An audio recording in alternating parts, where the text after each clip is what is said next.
Okay, and then the final skill that I want to share with you about digital marketing and my digital marketing experience is my work with Amazon affiliates. This is something I started early on, but I still run these type of things. Okay, now I'm concentrating more on automating posts onto LinkedIn with affiliate links. But back in the day when I first started this, I was doing web pages. Okay, so I'd choose a niche, and then I would create a website based on that niche, targeting keywords, search engine keywords, and then trying to get clicks through there.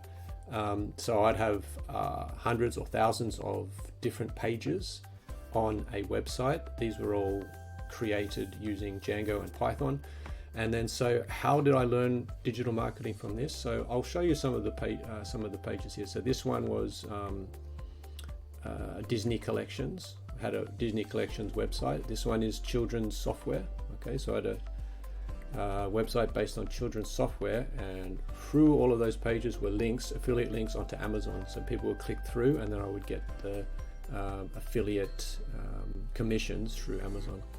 Another one was handmade jewelry for women, and then this one here is this was one of the more popular ones, was hunting knives.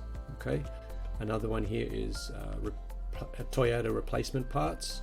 And so all of these products are Amazon products, and all of this was created via the Amazon API. Okay, so this one is alcohol-free facial products. Okay, so there's some of the different websites that I created, and through them I was creating affiliate links and getting affiliate commissions. So this has helped me to understand how affiliate marketing works.